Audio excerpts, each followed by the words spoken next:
সুপথে চলবেন, সুন্দরভাবে সুন্দর ব্যবহার করবেন, কারোর সাথে জবান দিলে জবানের অ্যাকুরেট রাখবেন, কারোর থেকে লেনদেন করলে শেষ চাওয়ার আগে লেনদেনের টাকা পয়সা পরিশোধ করবেন, 5 ওয়াক্ত সালাত, এশরাকের নামাজ যা আছে সব কিছু আদায় করবেন। যাই হোক, আমি আমার আরেকটা বিষয় নিয়ে দেশ ও জাতির মধ্যে বিভ্রান্ত সৃষ্টি হয়েছে। আসলে এই কালামটা পুরা না শুনলে আমি বুঝবো না কালামটা কি লিখছে। আমি বলছি 5 ওয়াক্ত নামাজের কথা লিখা নাই ভাই কোরআনে, মারফতের নামাজের বেদ কয়জনে জানে? আসুন, 5 ওয়াক্ত নামাজের কথা লিখা নাই। আমি 5 ওয়াক্ত নামাজ না পড়ার কথা কোথায় বলি নাই, কিন্তু এখন আমরা এই 5 ওয়াক্ত নামাজ যারা পড়তেছি তাদের অবশ্যই খারাপ কাজ থেকে বিরত থাকতে হবে। প্রত্যেকটা সৎকর্মই হলো সালাত। এখন আমি সুদ খাচ্ছি, সিটারি করতেছি, বাটফারি করতেছি, লুচ্চামি করতেছি, বদমাশি করতেছি, পরের হক নষ্ট করতেছি, তাইলে আমি কিসের সালাত আদায় করতেছি? আমি কি আল্লাহর সালাত আদায় করতেছি না শয়তানের সালাত আদায় করতেছি? শয়তানও তো নামাজ পড়ছে, তাই না? আমি কোন সালাত আদায় করতেছি? আমি নামাজ পড়ি ঘুষ খাইতেছি, নামাজ পড়ি সুদ খাইতেছি, নামাজ পড়ি মিথ্যা কথা বলতেছি।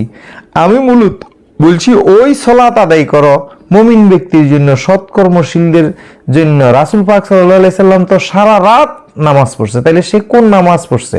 সারা দিন উঠিতে বসিতে নামাজ, জঙ্গলে কি ময়দানে, তাই না? নামাজ কি উঠতে বসতে খাইতে শুইতেই সালাত। আপনার প্রত্যেকটি কর্ম যদি সৎ হয়, কোনো অভিযোগবিহীন হয়, তাইলে এইটাই সালাত। এখন আমি আল্লাহ কোরআনে স্পষ্ট বলছে, ইন্না সলাতা তানহা আনিল ফাহশাই ওয়াল মুনকার, অবশ্যই সালাত নামাজ খারাপ কাজ থেকে বিরত রাখে। এখন আমি কোন সালাত আদায় করছি? অথচ আপনি এই যে আমার বিরুদ্ধে যারা করতেছেন তাদের কাছে ক্ষমা চাওয়ার পরও এখন আবার উল্টা ফুলটি লইতেছেন যে আমি এই যে আমাকে খেফাচ্ছেন, আমি চাপে পড়ি ক্ষমা চাইছি, আমাকে রিমান্ডে দেওয়ার পরে ক্ষমা চাইছি, এই যে কথাগুলো বলে এখন আমি তো আর আপনাদের এই কথাগুলো নিব না। হ্যাঁ, আমি চাপে পড়ি চাইছি, ক্ষমা চাইছি, আমাকে রিমান্ডে নেওয়ার পর চাইছি, সমস্যা কি? আমি আরো 1000 বার ক্ষমা চামু, সমস্যা কি আপনার? আপনি আমাকে খেপাইতে পারবেন না, আমি আর খেপবো না। কেন? আপনার সাথে খেপি আমার কোনো লাভ নাই, আর না খেপিও আমার লাভ নাই।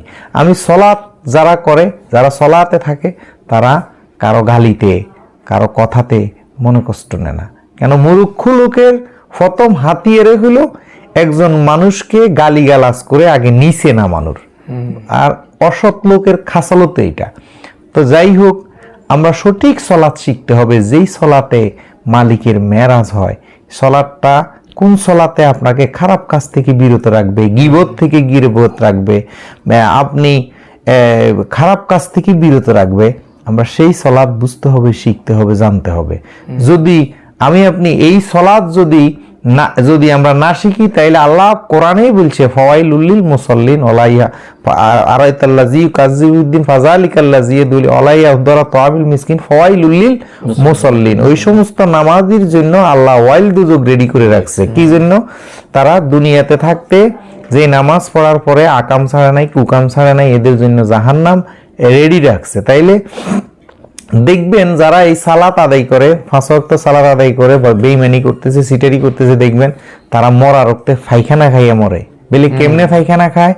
এই যে 5 ঢুকাই দেয় না, 5-এর ভিতরের পুরা খাওয়াটা আপনার ফ্যাটের ভিতরে যায় না, কিছু কিছু ওই যে 5-এর কাঁচার মধ্যে লেগে থাকে, তো এইগুলো ফুঁসে থাকে। পরের দিন সকালে আবার এই 5 দিয়ে যখন আপনি খাওয়ান, তাইলে সে আবার এই পায়খানায় খাইছে।